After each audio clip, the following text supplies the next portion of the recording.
I'll tell you one thing. Unlike America, Israel seems to be able to fight wars very quickly. What is your secret? Because we don't seem to have the hang of that. The secret is that we have America. אבל אנחנו הולכים למסלול התנגשות עם הממשל האמריקאי. ארצות הברית זה לא מקשה אחת, זה לא מקשה אחת. יש את הסנאט, יש את הקונגרס, יש את הכוח היהודי שהוא עצום, יותר חזק משהיה אי פעם. יש דעת קהל, יש לנו כוחות כבירים בדעת הקהל שמתנגדים למדיניות הזאת, גדולי הפרשנים. אמריקה לא תכפה עלינו דבר אם לא נרצה.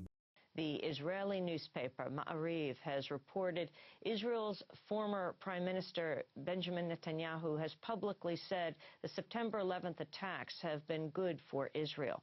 Netanyahu said, quote, "We're benefiting from one thing, and that is the attack on the Twin Towers and Pentagon and the American struggle in Iraq." In the 1990s, and I said that the West really doesn't understand militant Islam. So I wrote a book in 1995, and I said that if the West doesn't wake up to the suicidal nature of militant Islam, the next thing you'll see is the militant Islam is bringing down the World Trade.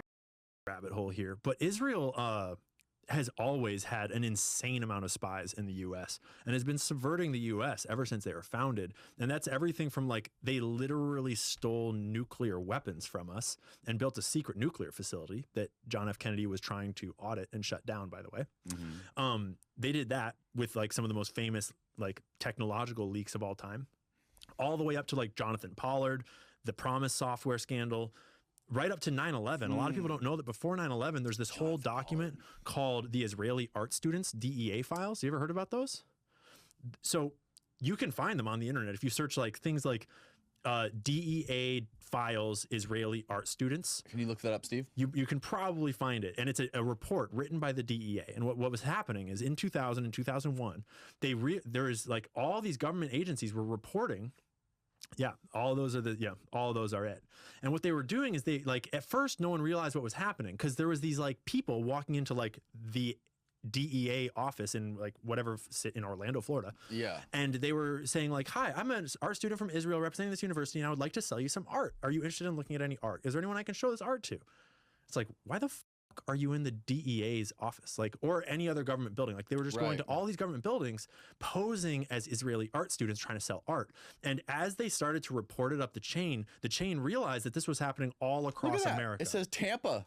Yeah. All across America. The DEA Tampa has revealed much information related to these individuals. DEA agents in Tampa District Office questioned the team leader of a group of 9 individuals at length. The team leader stated that he purchases the paintings for $8 to $10 from an individual in Hollywood, Fort Lauderdale, Florida area. What the That's all a cover story, though. That's all just made up bullshit. Okay. And so the thing about this document is it's actually super lengthy, and it's really hard to get to the bottom of what it is if you don't read the whole thing. Mm-hmm. But what it is it's all across America in 2000 and 2001, the Mossad was running a massive surveillance campaign on all of our government buildings, and this was their cover, was Israeli art students, and they were using it to gain access to the buildings and then to surveil the buildings, to write down blueprints. A lot of these people were actually ex like Israeli intelligence that had backgrounds in explosive. Now, just as malicious lies were leveled for centuries at the Jewish people, malicious lies are now being leveled at the Jewish state. No, don't applaud. Listen.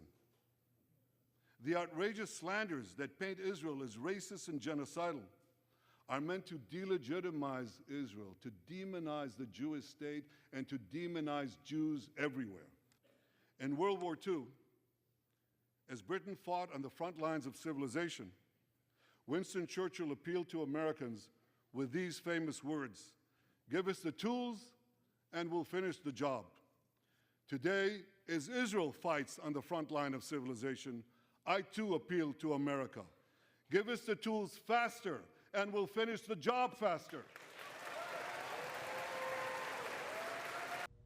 Yeah, the U.S. has been very generous with its support to Israel for nearly 75 years. So we were able to look back at records since 1951.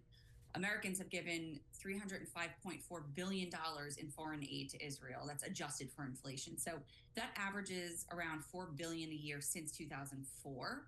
About 72% of that aid, $222 billion, has gone specifically to aid Israeli defense.